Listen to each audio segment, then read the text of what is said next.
Assalamualaikum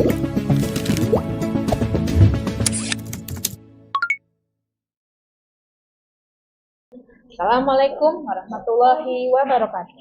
Waalaikumsalam warahmatullahi wabarakatuh. Alhamdulillahirrahmanirrahim. Wabihi nasta'in ala umuri dunya waddin. Wassalatu wassalamu ala asyrofil anbiya'i wal mursalin wa ala alihi wa sahbihi ajma'in. Amma ba'du. Apa kabar Ibu hebat hari ini? Ibu hebat, generasi kuat, Allahu Akbar. Alhamdulillahirrahmanirrahim, kita dapat berjumpa lagi dalam kajian pekanan komunitas Ibu Hebat, di mana setiap minggunya kita berkumpul, berdiskusi untuk membahas hal-hal yang sedang tren, yang sedang viral, dan bagaimana Islam memandang hal-hal tersebut. Nah, selama 1 jam ke depan, saya akan membersamai ibu-ibu semua bersama narasumber hari ini, yaitu Ibu Rina. Apa kabar, Bu? Alhamdulillah, Mi sehat. Alhamdulillah. Umi sehat. Alhamdulillah. Kami akan membersamai ibu semua dalam kajian yang dengan tema kabur aja dulu, cermin generasi biru. Nah, jadi belum lama ini ada sedang merebak ya berita dengan tagar kabur aja dulu. Nah, saya kan nanya, apa nih? Saya kabur kemana? Maksudnya kabur dari mana dan kabur kemana gitu. Nah, ternyata ada tuh banyak sekali konten-konten yang memang menerangkan apa itu hashtag kabur aja dulu ini gitu kan. Nah, ternyata ketika saya lihat itu memang banyak konten-konten yang berisikan para pekerja yang bekerja di luar negeri gitu kan ya. Mereka itu mengajak orang-orang Indonesia itu untuk bekerja di luar negeri gitu kan. Ada yang di Jerman, ada yang di Australia, ada yang di Jepang, dan masih banyak lagi gitu. Nah, ternyata mereka tuh mengajak itu bukan hanya sekedar mengajak aja gitu kan ya, tetapi juga mengajak dengan iming-iming bahwa bekerja di luar negeri itu lebih baik, lebih besar gajinya, lebih terjamin kesehatannya, lebih terjamin keamanannya. Jika ada yang bawa keluarga itu terjamin juga tuh pendidikan anak-anaknya, kemudian bekal-bekal dan lain-lainnya, pokoknya tuh terjamin semua gitu kan. Nah kan siapa sih yang nggak tergiur ya dibandingkan dengan kondisi saat ini di Indonesia seperti apa gitu kan ya, susah cari kerja dan sebagainya gitu kan. Udah mah kerja susah, pendidikan juga susah, mahal pula gitu kan ya. Nah ternyata di sana tuh kan ternyata relatif murah, bahkan ada yang gratis juga gitu. Nah di sini ada konten tentang ini ya, tentang tanggapan dari salah seorang pejabat Menteri Agraria dan Tata Ruang, yaitu Pak Nusron Wahid, yang menilai bahwa warganet yang mengikuti tren ajakan kabur aja dulu ini dianggap tidak nasionalis katanya Bu. Nah, sedangkan akhirnya disanggah lagi kan ya, disanggah lagi oleh seorang konten kreator yang bernama Vicky Natasha. Beliau mengatakan nasionalisme itu bukan masalah kita tinggal di mana Pak katanya, tapi apa yang sudah kita lakukan untuk bangsanya, gitu kan, dimanapun kita berada. Nah, karena saya sudah sukses di Jerman, kata Vicky ini, saya bisa membuka lapangan pekerjaan untuk masyarakat Indonesia. Bapak emang udah bisa ngasih apa? Udah bisa ngasih makan rakyat? Atau malah Bapak yang makan uang mereka? Kan jadi tertampar ya. Sebenarnya yang harus kita ragukan itu bukan rasa nasionalismenya, tapi karena sistem yang ada yang bikin kita tuh pengen pergi gitu. Udah kita kabur aja ke Jerman gitu kan. Di sini kamu nggak akan kelaparan dan juga kesehatan pasti terjamin, kata Vicky. Nah Bu, bagaimana pendapat Bu tentang hal ini, tentang proposa ini? Alhamdulillah, bismillahirrahmanirrahim. Rabbi sholli sadri wa yassirli amri wa hlul 'uqdatam min lisani yafqahu qawli. Rabbana zidna ilman warzuqna fahman bi rahmatika ya arhamar rahimin. Amin ya rabbal alamin.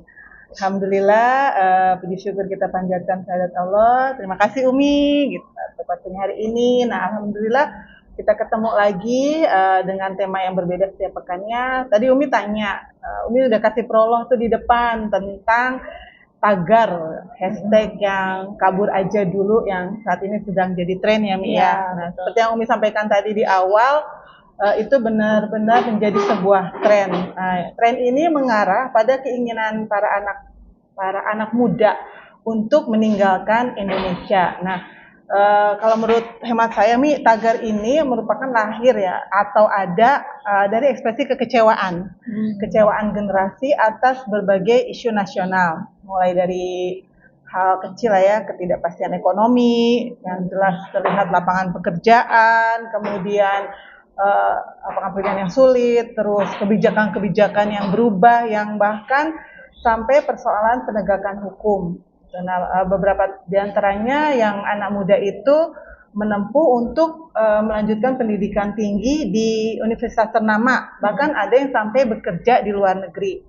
Nah, hasil tagar ini telah bertransformasi jadi simbol perlawanan generasi muda terhadap sistem negara ini yang seringkali gagal memenuhi keinginan rakyatnya, gitu, memenuhi harapan-harapan rakyatnya.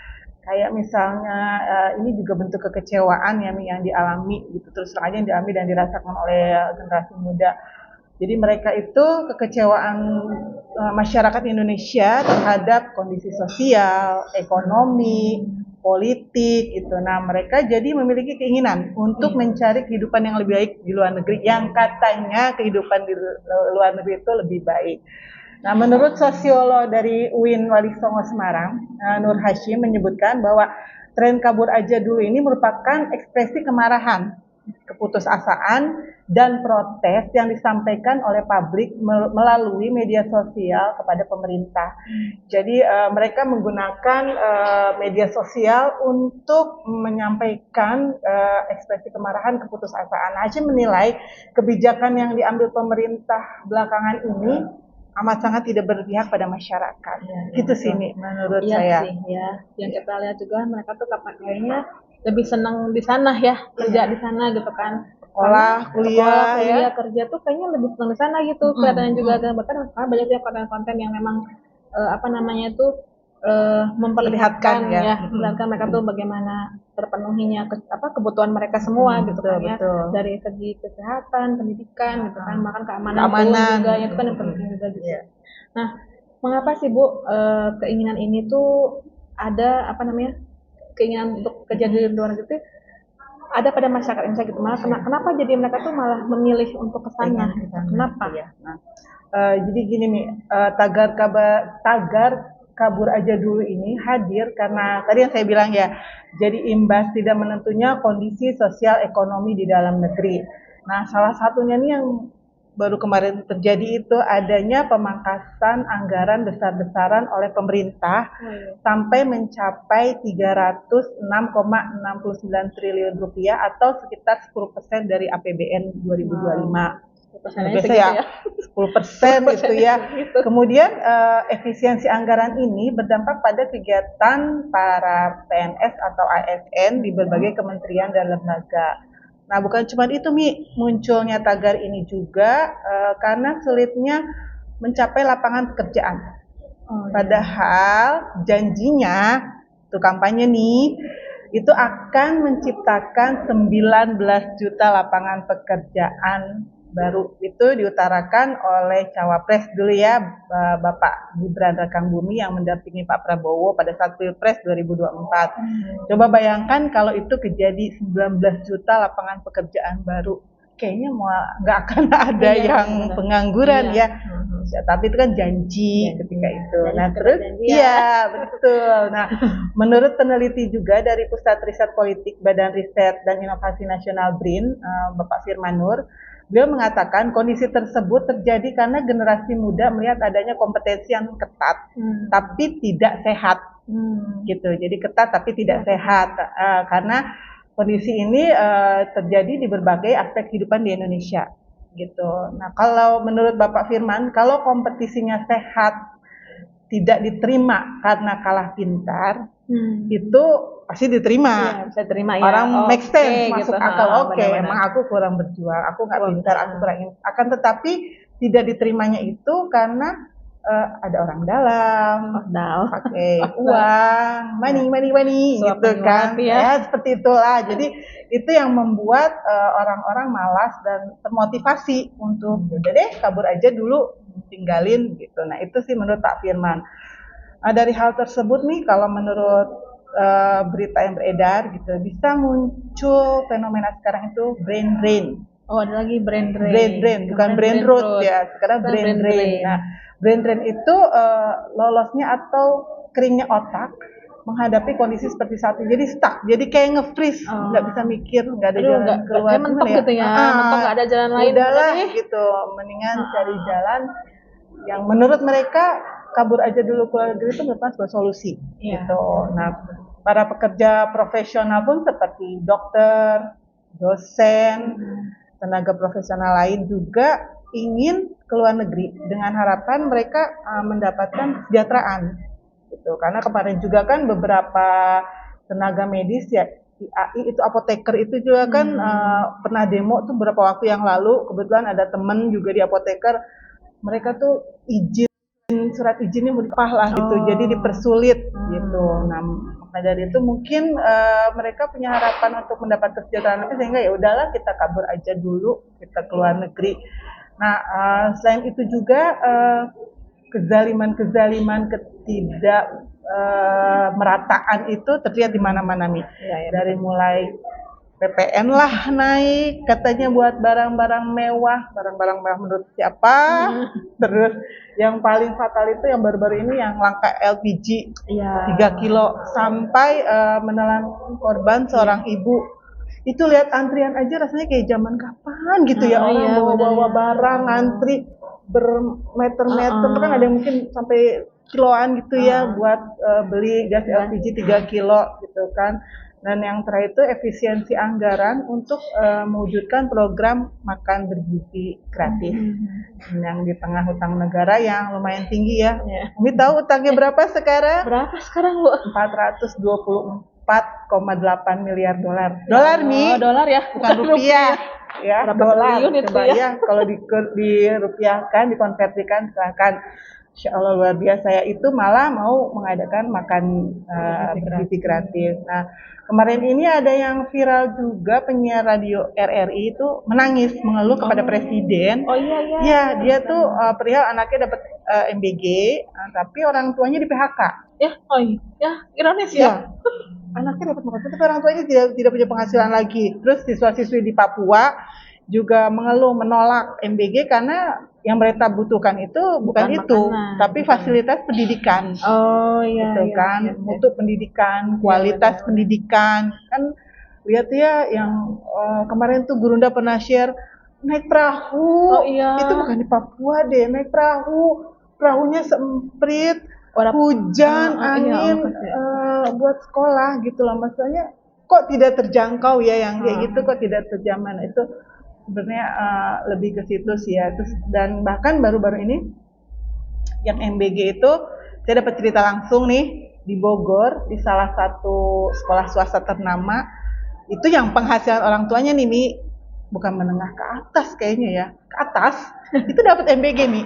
Oh, kok itu nggak di? Saya juga nggak ngerti. Itu di Kota Bogor ada MBG Mi yang isinya mungkin ya ayam itulah gitu kan. Saya juga pernah dapat tawaran untuk isi jadi supplier MBG, tapi jatahnya sekian, nanti dapatnya sekian. Namun memasak apa dengan uang sekian rupiah itu yang katanya mau mengadakan makanan gizi gitu kan. Nah, jadi kayak gitu sih, banyak hal yang menjadi penyebab kenapa sih masyarakat Indonesia itu lebih memilih bekerja atau sekolah kuliah di luar negeri.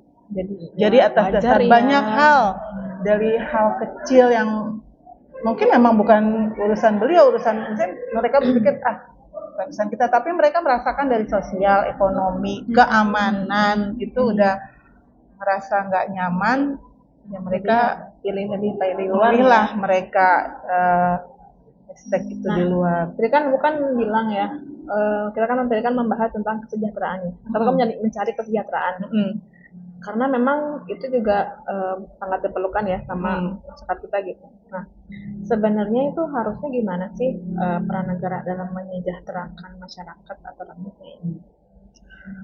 Kita tahu sendiri ya, ada hak kewajiban negara itu di Undang-Undang Dasar 45 ya. Kayaknya zaman kita sekolah pasal-pasal hafal ya. Itu kayaknya banyak tuh hak yang harus kita peroleh. Nah, negara itu wajib memenuhi hak-hak kesejahteraan masyarakat warganya gitu. Nah, sebenarnya nih ya, menurut hemat saya tren kabur ini aja dulu merupakan kan bentuk aspirasi dan ini harusnya dijadiin tantangan gitu loh, challenge buat pemerintah. Wah, ini pada keluar negeri nih, harusnya kita gimana harusnya gitu kan. Nah, saya mau bahas dulu nih sedikit di Undang-Undang Dasar ya. Peran negara itu diantaranya nih yang tertera nih, kayaknya zaman sekolah ini kayaknya udah di luar kepala. Iya. Dalam artian kita hafal ya. Yang pertama itu pasal 27 ayat 1, negara menjamin persamaan kedudukan warga negara di hadapan hukum dan pemerintahan. Di hadapan hukum dan pemerintahan. Bagaimana tapi saat ini hukumnya tumpul ke bawah, tajam ke bawah, tumpul ke atas. Iya enggak? Jadi betul. Yang kecil kan katanya itu harus sama, harus adil. Itu udah tertera padahal di undang-undang ya, tapi kondisinya saat ini realitanya ya nggak seperti itu. Terus itu harusnya menjadi peran negara. Gitu. Terus kemudian yang kedua juga di pasal 27 di ayat 2-nya menjamin kehidupan dan pekerjaan yang layak. Nah, ini tuh yang menjadi trigger, ada di undang-undang menjamin pekerjaan untuk rakyat itu ada sebenarnya, kehidupan dan pekerjaan yang layak. Tapi kenyataannya ya bisa dilihat sendiri sama ibu-ibu hebat semua ya. Terus dilanjut nih, ini hanya beberapa nih ya. Terus kemudian di pasal 28 menjamin kemerdekaan berserikat, berkumpul dan mengeluarkan pendapat baik lisan maupun tulisan. Mengeluarkan pendapat. Iya. Sekarang kan nggak boleh masukan. Ya, padahal undang-undang dasar ya, namanya buatan manusia gitu kan. Itu di pasal 28. Kemudian di pasal 28A itu kayaknya ini baru di pasalnya. Menjamin hak hidup serta hak mempertahankan hidup. Hak hidup dan mempertahankan hidup. Terus di pasal 28C ayat 1 menjamin hak mengembangkan diri dan pendidikan. Ada itu pendidikan. Itu ada harusnya, dijamin hak untuk mengembangkan diri dan pendidikan. Dan di 28D ayat 1 menjamin sistem hukum yang adil. Sekarang coba realitanya hukum yang adil. Terus di 28 juga menjamin hak asasi warga negara. Di 29 ayat 2, ini kayaknya paling hafal nih kalau di 29 ayat 2 menjamin kemerdekaan untuk memeluk agama dan menjalankan agama masing-masing. Tuh, gimana kita saat ini? Kadang-kadang dibubarin, ada kajian, eksekusi, tidak adil gitu kan. Nah, terus di pasal 31 ayat 2 juga menjamin pembiayaan pendidikan dasar. Ya, adalah sekolah gratis gitu ya, tapi kan ya tau lah ya gitu kan kenyataannya ada bos. Iya, itu tuh pernah dengar kemarin tuh katanya kan dana bos itu kan memang buat sekolah ya, buat ngebangun apa sih namanya, ngebangun prasarana tahunya dipakai umroh sama kepala sekolahnya. Jadi saya juga punya pengalaman. Jadi untuk sekolah sebenarnya itu kalau ini ngomongin dana bos gitu ya, karena berhubungan dengan biaya pendidikan dasar, itu harusnya pembelanjaan atau apapun pemerintah udah punya satu situs buat belanja. Tapi beberapa sekolah negeri itu berani main. Gitu. Jadi gimana anak-anak mau dapat pendidikan yang layak di dasar ya, di basic, di pendidikan dasar. Ini dari dasar loh. Masih dasar nih. Masih dasar. Wajib belajar 9 tahun masih ada wajib 9 tahun ya kan. Nah, terus kemudian juga di pasal 34 itu ada menjamin pemberian jaminan sosial. Tuh. Nah, apakah peran-peran tersebut sudah dijalankan sepenuhnya oleh pemerintah, oleh negara? ibu-ibu hebat tahu jawabannya. Gimana Mi? Udah Mi? Nah, ibu-ibu tahu semua jawabannya. Ya, masing-masing aja ya ibu-ibu hebat ya. Ya, karena kita bisa lihat sendiri ya kondisi saat ini tuh seperti apa dibandingkan dengan sebenarnya peraturan itu sudah ada loh gitu kan, dalam undang-undang dasar itu udah ada gitu semuanya. Bahkan sampai menyediakan pekerjaan aja kan harusnya kan negara memang ya yang harus menyediakan gitu kan, yang menjamin kesejahteraan rakyatnya memang negara gitu. Tapi kan perannya kemana nih gitu? Malah dicap tidak nasionalis lah. Kabur, ya udah kabur, gak usah balik lagi katanya. Balik lagi. Malah katanya ya udah. Ada yang bilang silakan katanya ya. Ya udah, kita nggak berbeda visi ini, ngapain Iya, juga pulang, nggak ada yang bilang gitu kan. Nah, kemudian ketika kita ya sudah melihat ini ya Bu ya, tadi ya pasal-pasal tadi gitu kan ya, ada peraturannya, ada ininya undang-undangnya dan sebagainya itu. Kita lihat dari kacamata Islam nih, bagaimana Islam memandang hal ini. Jadi pertanyaan di akhir ya Mi, apakah peran-peran tersebut sudah dilaksanakan sepenuhnya oleh negara saat ini? Tadi udah kita cek ya, itu yang tadi. Itu yang tadi disampaikan tuh hanya beberapa loh, kewajiban negara yang sebenarnya kalau dibedah, kalau dilihat lagi banyak. Itu kayaknya ada bahasan khusus gitu ya. Nah, saking banyaknya mungkin ya. Tapi kenapa prakteknya itu nggak kita rasakan ya? Nggak ada kayaknya deh yang kita rasakan. Malah kebalikan, terjadi kebalikan yang katanya mendapatkan persamaan dalam hukum, gitu kan, hak asasi manusia, yang katanya sosial, tapi kayaknya kebalikannya yang kita alami. Nah, kenapa bisa kayak gitu? Ya karena sistem hidup kita kapitalis. Gitu. Undang-undang ya hanya sekedar undang-undang dibuat, tapi prakteknya hanya menguntungkan oligarki. Gitu. Nah, kalau di Islam sendiri peduli dengan harapan generasi, kan ini harapan generasi ya, memiliki pendidikan yang lebih baik, kesejahteraan, keamanan. Nah, peduli dengan harapan generasi itu merupakan perkara prioritas yang menjadi tanggung jawab bersama umat Islam. Jadi umat Islam itu satu kesatuan ya, satu tubuh ibaratnya. Jadi kalau satu terluka, yang lain merasakan, gitu kan. Jadi nggak boleh bukan urusan aku nafsi aja, nggak bisa gitu kan. Nah, oleh sebab itu kondisi generasi dan harapan yang mereka inginkan itu harus dijawab dengan paradigma Islam. Jadi agar generasi muda hari ini mampu menemukan jalan keluar dari masalah yang mereka hadapi, sekaligus bisa mewujudkan harapan-harapan mereka. Mereka pasti punya mimpi besar, punya keinginan gitu kan. Nah, padahal Allah sendiri berfirman dalam surat Ar-Ra'd yang artinya Allah tidak akan mengubah nasib suatu kaum sehingga mereka mengubah sendiri keadaannya, gitu kan. Nah, jadi umat Islam nggak boleh diam, nggak boleh cuek, nggak boleh berpikir yang penting aku mah enak, yang penting aku nggak kena imbasnya, aku tetap bisa makan, jalan-jalan itu. Jadi diharapkan sih umat Islam nggak seperti itu. Jadi mereka harus care gitu kan. Nah, masyarakat kita saat ini itu udah menjadi korban kezaliman sistem nih. Gitu, mulai dari kalangan yang intelektual, yang gajinya katanya direnggut dengan masalah, nggak dituruninnya tukin dengan kinerja, itu dipotong. Terus mahasiswa pelajar, beasiswanya, bantuan pendidikannya diblok. Padahal kan sayang ya, potensi-potensi anak-anak remaja mahasiswa gitu kan, mereka mungkin secara finansial tidak mampu, tapi secara keilmuan atau itu pinter, jadi sayang gitu. Beasiswa dikurangi itu banyak jadi memapas ya, jadi mengurangi untuk sekolah, untuk kuliah gitu kan, dengan dalih tadi efisiensi anggaran. Terus terakhir tuh saya dengar juga jurnalis ya di TVRI atau di RRI itu yang di PHK gitu kan. Padahal udah bertahun-tahun deh, kayak puluhan tahun kayaknya itu mereka kenal mereka dari dulu ya. Gitu kan. Jadi kok sampai sebegitunya kah gitu kan. Terus efisiensinya sampai segitunya gitu ya.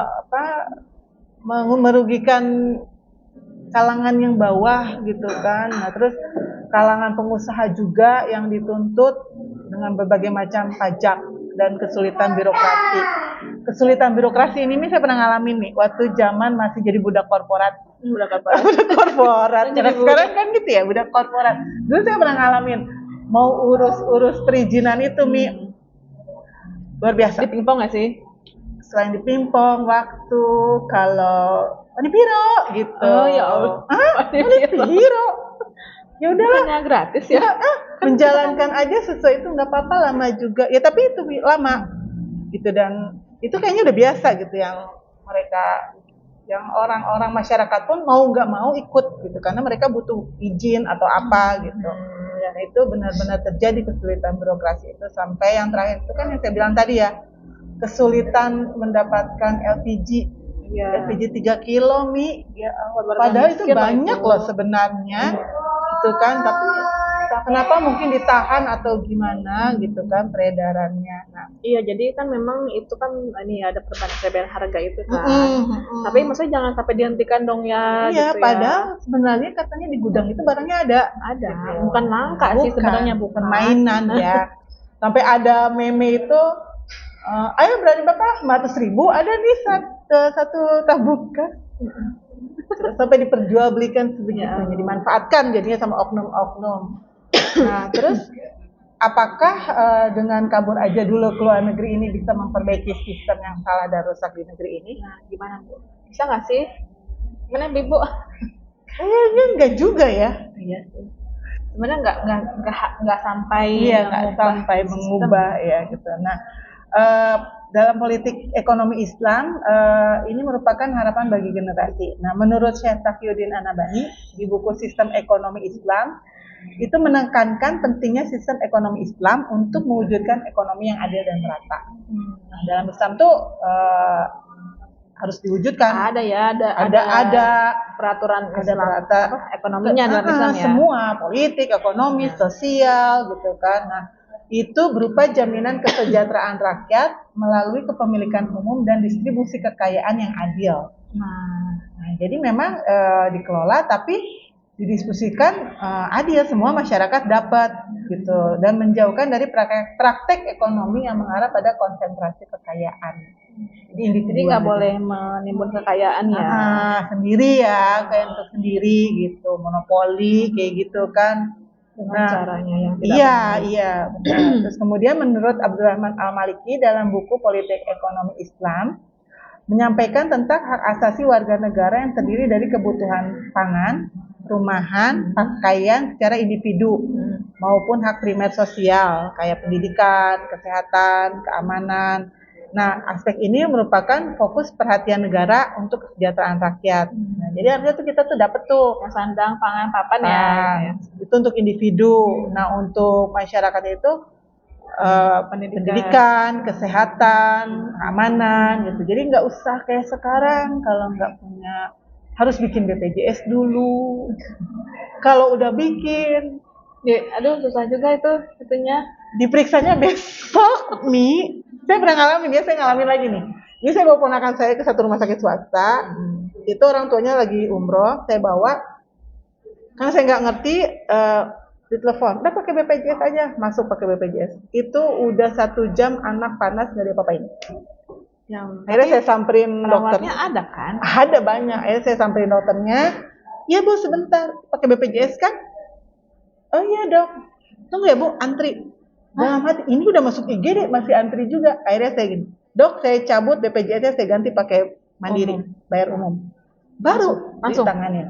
Ya Allah, saya alamin. Jadi gimana ya, kan itu bayar BPJS juga gitu loh. Jadi nggak bayar juga kejar-kejar loh. Ya, kalau dalam Islam nggak ada ya Mi yang kayak gitu. Ngantri harus nunggu sakit parah dulu, terus sekolah apa gitu kan. Nah, terus sedangkan di sistem kebijakan ekonomi kapitalis itu jelas terbukti ya, lebih memihak pada para pemodal sama asing, ya kan gitu. Mereka ya asing asong katanya gitu, asing asong katanya gitu kan. Nah, harusnya ini tuh jadi momentum introspeksi bangsa, negara bahwa realitas sistem kapitalis sekuler ini nggak akan pernah bisa menyelesaikan problematika semua aspek sampai ke dasar-dasarnya. Gitu loh, Mi. Jadi mungkin di atasnya aja kalau sistem itu kan yang menguntungkan mereka, menguntungkan para pemodal gitu, tapi tidak sampai dirasakan masyarakat gitu. Nah, jadi seolah-olah tuh pendidikan yang terjangkau, lapangan kerja yang layak, kehidupan yang layak, keamanan itu teh jadi kayak cuman mimpi, kayak cuma angan-angan, cita-cita. Cita-cita ya, mudah-mudahan ini teh bisa sekolah, mudah-mudahan kerja dapat yang enak. Jadi hanya sebuah jadi kayak angan-angan gitu loh, Mi. Nah, terus kemudian di samping itu juga meskipun di luar negeri itu tampak maju, tampak kehidupannya lebih enak ya. Iya, iptek lebih berkembang, terus kehidupan lebih layak. Tapi jangan lupa itu ada faktor lingkungan dan pergaulan dari sistem yang sama dengan kita. Malah lebih parah ya, maksudnya kalau Iya. segi pergaulan ya. Iya kan, lebih bebas kapitalis sekuler gitu kan, yang memisahkan urusan agama dari kehidupan sehari-hari. Itu jadi tantangan juga buat para generasi muda yang memilih kabur aja dulu ke luar negeri gitu, tanpa bekal mental, keimanan yang kuat. Ya, betul-betul. Ya kan, jadi malah mungkin bisa merusak gitu kan, jadi ya karena ikut tren aja gitu deh, ada uang ikut tren deh gitu kan, pindah ke luar negeri gitu kan, kabur dulu, tapi ternyata pergaulan sana parah. Nah, dia kaget, nggak siap dengan itu, culture shock, pengen ngikut-ngikut pulang gitu. ke Indonesia. Nah, malah jadi dilema ya. Iya, malah jadinya pulang ke Indonesia kerja susah, tapi pergaulan nggak separah di luar negeri gitu ya. Ke luar negeri resikonya itu gitu ketika mental dan keimanannya belum kuat gitu. Yang penting mah itu ya. Jadi memang harus punya bekal keimanan. Iya, punya bekal mental juga gitu. Karena memang persaingannya kan juga sama orang luar ya. Iya, benar. Iya, dan mungkin aja sih bisa terpenuhi tuh segi materinya gitu, dapat gaji yang besar gitu kan, dapat pendidikan yang bagus, tapi bagaimana dengan keberlangsungan hidup pribadi jika terbawa arus kebebasan moral dan pergaulan? Ya, itu yang juga harus tetap dipikirin gitu kan, jadi pertimbangan. Nah, jadi gimana sih semestinya gitu kan? Ya, gimana nih? Kembali ke Islam, gitu kan. Nah, mayoritas penduduk negara kita kan Islam. Nah, kenapa mencari solusinya di luar Islam? Gitu kan. Padahal di Islam sendiri itu memiliki aturan yang komprehensif nih, yang menyeluruh. Jadi bukan hanya mengatur tentang ibadah, tapi juga muamalah, politik, kesehatan, pendidikan, pokoknya semua ada di dalam Islam, termasuk mengatur kebijakan dalam dan luar negeri. Itu ada Mi, termasuk ada ya Mi ya. Oh, pasti udah hatam gitu, ini udah hatam deh gitu kan. Nah, sebab Islam mewajibkan negara menjamin kesejahteraan rakyat, juga mewajibkan negara untuk memenuhi kebutuhan asasi setiap warga negara, individu per individu gitu. Nah, di dalam aspek pendidikan pun sama Mi. Islam mewajibkan negara memprioritaskan pendidikan.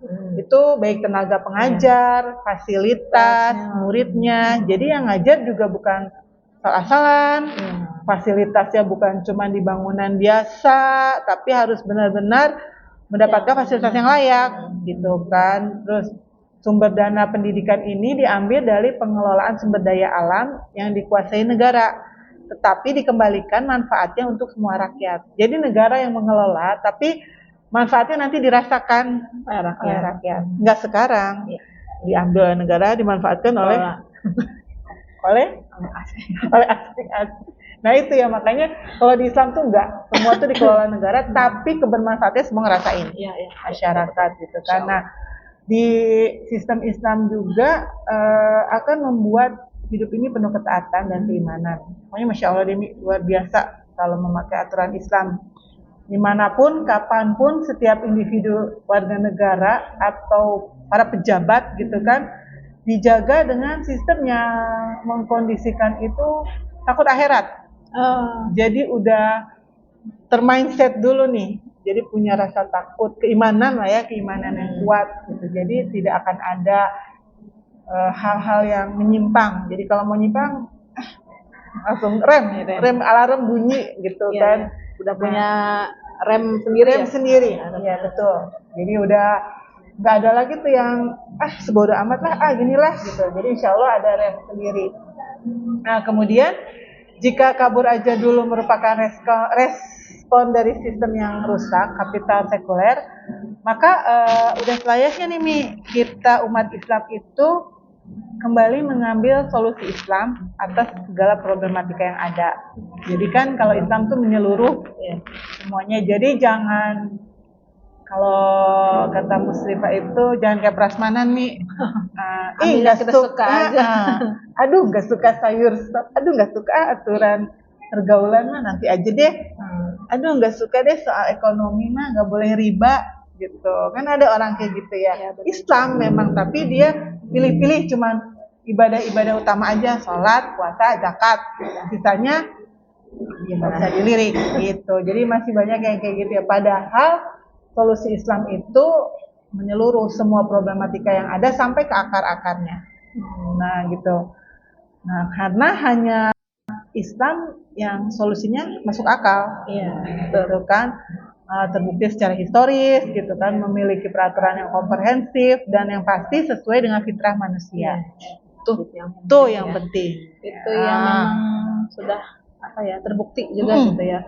Dulu Rasulullah juga kan sudah pernah nih kita Islam itu kan sudah pernah berjaya ya, sudah pernah berdiri nih sebuah negara yang memang menjamin kesejahteraan rakyat itu kan sudah gitu kan. Maka kita sering kan dengar ceritanya Khalifah Umar yang beliau itu malam-malam inspeksi ya ke warga-warga keliling dan bertemu dengan seorang ibu yang sedang memasak batu. Nah, tahu nggak itu ceritanya kan? Udah gitu ketika ditanyakan ibu sedang apa gitu ya, aku sedang memasak batu katanya. Kenapa ibu memasak batu? Karena aku tidak punya bahan makanan, anak-anakku lapar dan mereka tuh sedang tidur karena saking capek, lapar, nangis, akhirnya aku masak batu biar mereka tuh diem katanya. Akhirnya kan gimana nggak sedih ya seorang ibu ya, rakyatku ada yang nggak makan gitu ya, ada yang nggak bisa punya makanan, kenapa aku ini kok nggak tahu ya gitu aja gitu ya. Beliau tuh merasa lalai gitu menjadi seorang pemimpin gitu kan. Dan akhirnya diambillah gitu kan sekarung gandum kalau nggak salah tuh, dan ketika pembantunya tuh menawarkan ini Amirul Mukminin biasa aja yang ngaku gitu ya, jangan katanya, ini dia tanggung jawab saya sebagai pemimpin gitu kan ya. Masya Allah ya, maksudnya sampai segitunya gitu kan. Dan ketika kemudian akhirnya Khalifah Umar itu menyampaikan ke si ibu itu si gandumnya ini kan, kemudian si ibu ini bilang gini, berterima kasih lah gitu kan ya, terima kasih kau sudah memberikan gandum ini gitu kan ya. Nggak seperti pemimpin negara ini yang zalim katanya, nggak tahu nih rakyatnya ada yang, padahal kan itu khalifahnya Bu. Iya. nggak tahu sama mukanya khalifah ini sebelah ibu itu khalifah. Iya.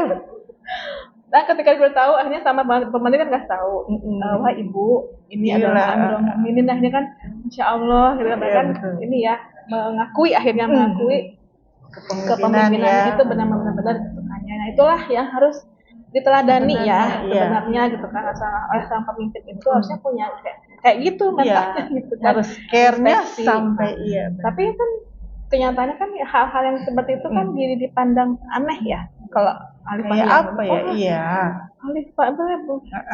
belusukan sebagainya, keren dan sebagainya, ya memang harus begitu. Iya benar.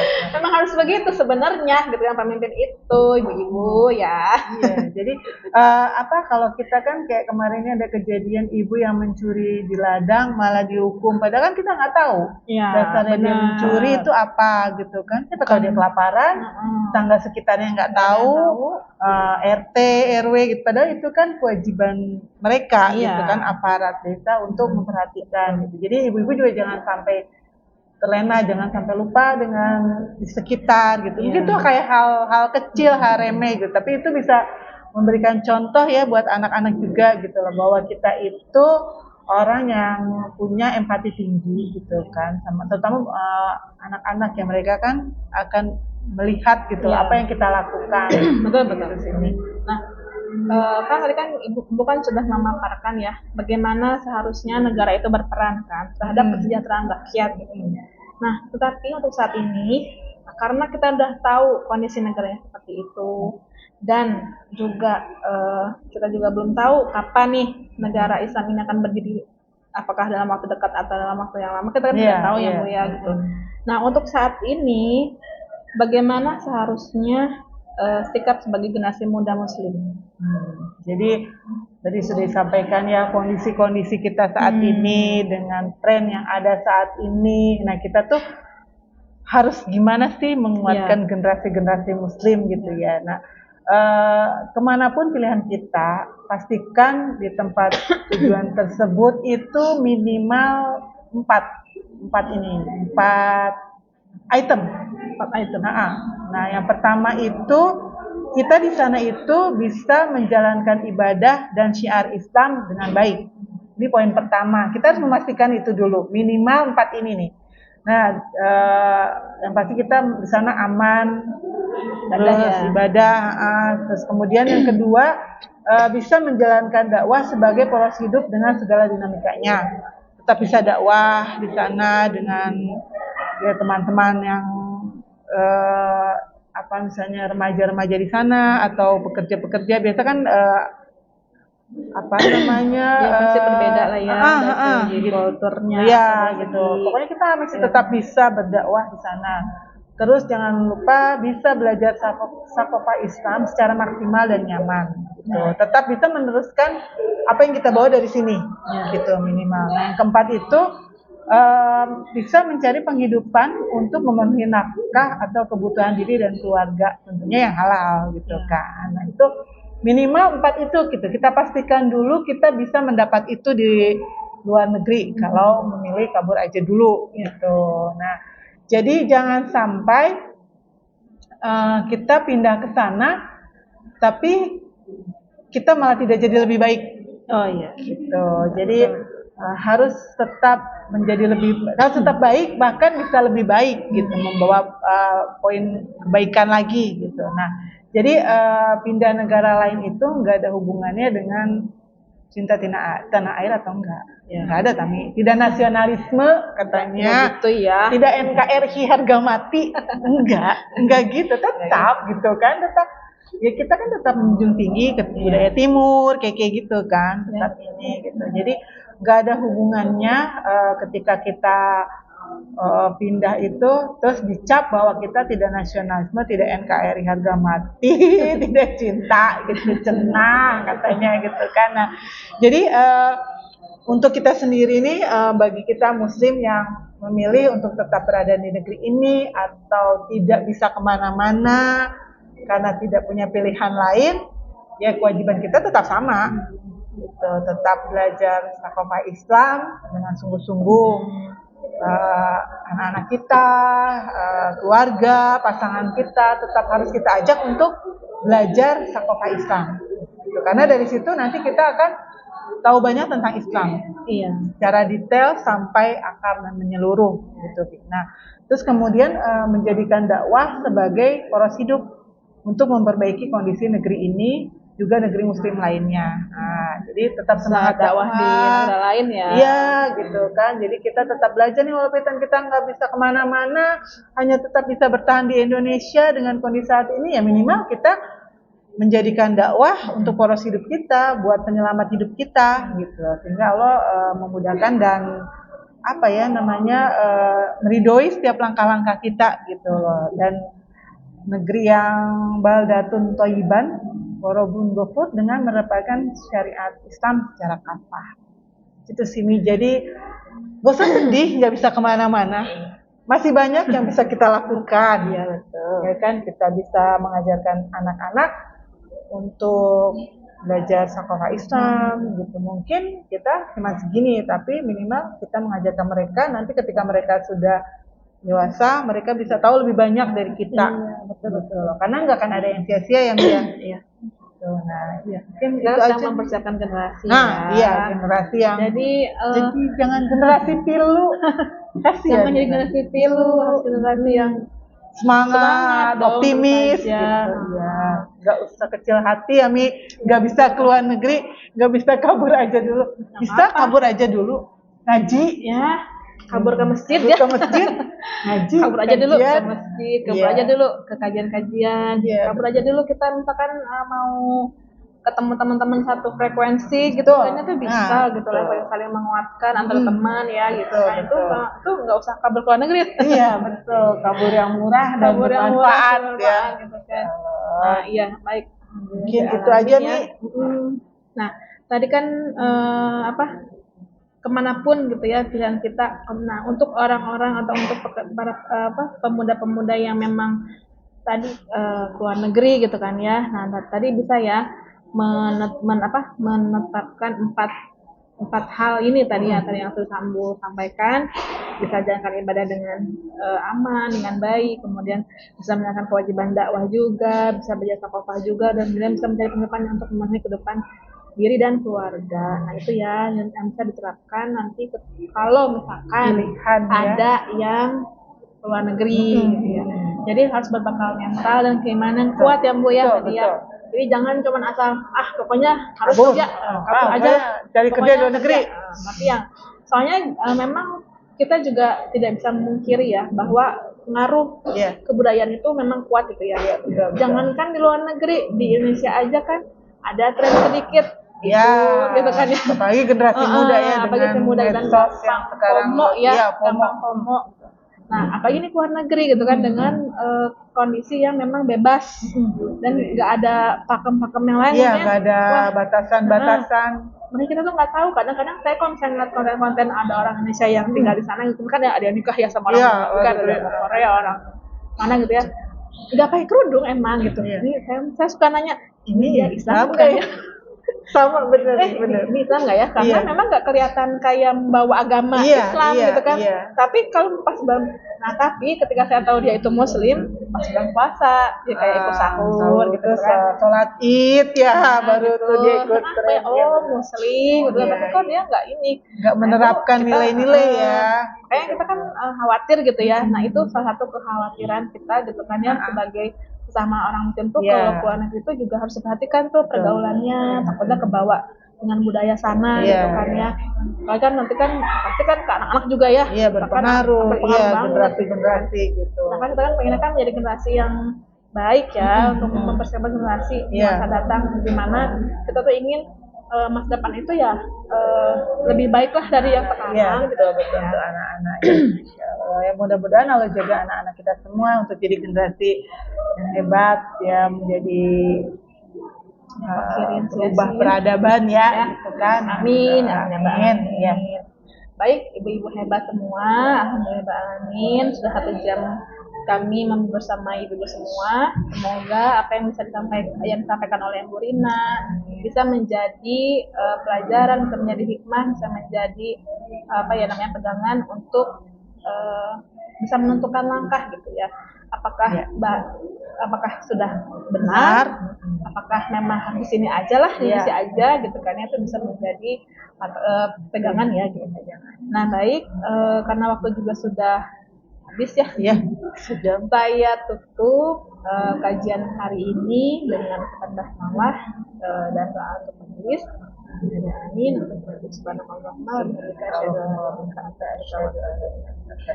Mohon maaf apabila ada kesalahan. Assalamualaikum warahmatullahi wabarakatuh. Waalaikumsalam warahmatullahi wabarakatuh. Jazakumullah khair.